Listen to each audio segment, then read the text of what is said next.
The neon pink "Live" sign glowed just above the velvet curtains of a rusted stage, the cheap backdrop of flowers from some long-forgotten home shopping catalog still hanging by thumbtacks. Every week, the same tired opening line. Every week, a new guest, a fresh scandal, and the same man holding the mic. Ethan Cross, America's favorite truth miner. The host, the manipulator, the smiling devil. And this week wasn't like the others. It was her week. The Ghost in Lipstick. Vivian Vale hadn't been in the spotlight for almost 7 years. Once a Broadway darling turned talk show staple, she'd all but vanished after her high-profile breakup with actor, producer, God's gift to mediocre cinema, Kody Langston. Their love had been wildfire, destructive, bright, beautiful, and impossible to contain. When it ended, as all uncontrollable things do, the world chose sides. Spoiler, they didn't choose hers.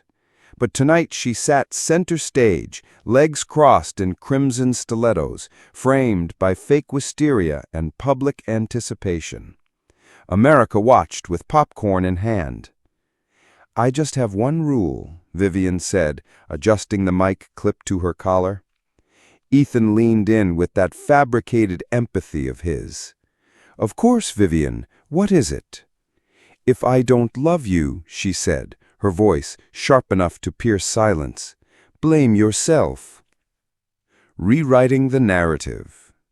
"You've been silent for 7 years," Ethan started, settling into his signature position, half smile, sympathetic eyes, predator disguised as priest. "Why now?"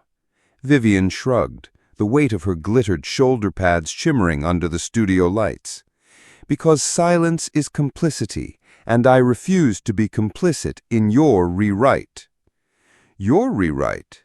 "The rewrite. His. Everyone's." She gestured to the crowd, the camera, the audience beyond the screen. "The narrative where I'm the cold one, the villain, the unstable muse." Ethan tilted his head. "Kody always said." "Kody always says a lot. Doesn't mean it's true."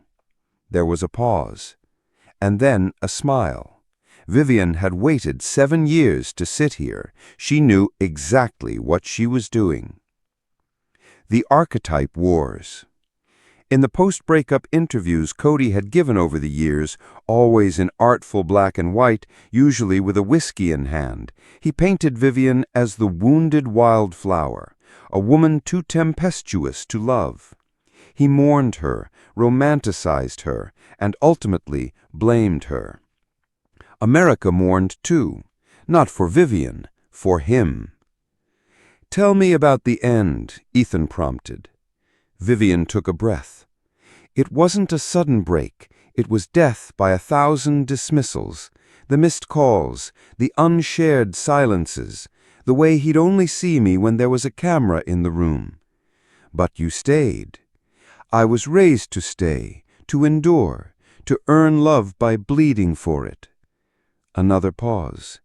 Then she added, "You should never have to convince someone Confession to choose hour. you." The show hit commercial. Ethan took a sip of water. Vivian sat still. Behind her composure, her heart pounded like a war drum. She wasn't here for revenge. She was here for the truth. For the girls watching from the back rows of the internet, clinging to men who only looked at them when someone else was watching. "You know what the hardest part was?" Vivian whispered, half to herself, half to the thousands listening. "What?" "When he told me I was too much, and I believed him." Silence. "And when I became less," she continued, "he left anyway." The studio audience is divided. Twitter was ablaze before the third segment aired. #VivianSpeaks trended in 27 countries. Some called her brave, others predictable. The show had turned into a referendum on modern femininity, accountability, and love. Back in Studio C, Ethan leaned forward. "You say he rewrote the story, But weren't you complicit too? I was, Vivian admitted. I let him make me small. I let your show, this show, portray me as volatile, erratic, unloved. You filmed my heartbreak and edited it for entertainment. You were dramatic. I was honest. And unstable. I was grieving. And jealous. Jealous of what? The version of me he invented to justify walking away? The crowd hushed.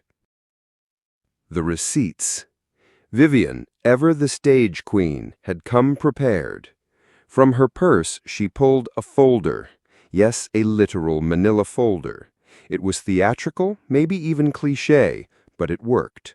She opened it with a flourish. Emails, voicemails, letters, journal entries. I kept receipts. Not to expose, to remember. Because when someone convinces you your memory is flawed, you hold on to anything that proves it's not. Ethan blinked. This wasn't going as planned. Let's read one, she said. No, too late. Vivian read aloud a message Kody had sent during their final month together. You feel like home when I need one, but lately I don't want to go home anymore. The crowd gasped. So did Ethan. He said he loved me, then told the world I was the reason love didn't work. And you, she glared at Ethan, handed him the mic. Red lipstick and a middle finger. The final segment was raw, not polished, not safe. Would you love him again? Ethan asked, the last bullet in his chamber. Vivian paused, finally softening. No, she said. Because I've met myself since then, and I love her more. The audience erupted. Some cheered, some cried. Vivian smiled, not the kind that seeks approval, but the kind you wear when you've reclaimed your name. If I don't love you, she repeated, blame yourself. After the storm. The episode aired for the next week on repeat. Kody released a statement, a vague, well-crafted deflection about healing journeys and different truths. Predictable. Vivian didn't respond. Instead, she started her own podcast, The Other Side of the Story. In the first episode, she interviewed Robyn Brown, who had recently done her own tell-all. You can only be voiceless so long, then you realize silence never protected you.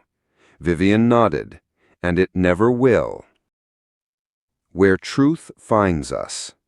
In time, others followed, women who'd been used as plot devices, as stepping stones, as villains in the stories their lovers wrote to justify leaving.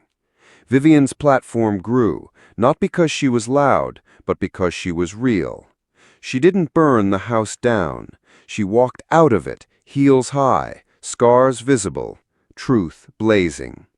And if the world didn't love her, she had already learned the hardest and most freeing lesson of all.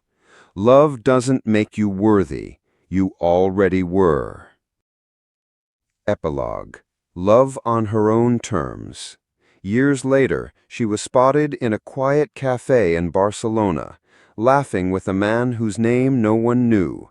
Not an actor, not a producer, just someone who saw her. Not the version edited for TV, not the villain painted by regret. Just her. And in a napkin scrawled with lipstick, tucked into her old journal, was the note she had once written for herself. Blame yourself if I don't love you, okay? Because I never stopped loving me.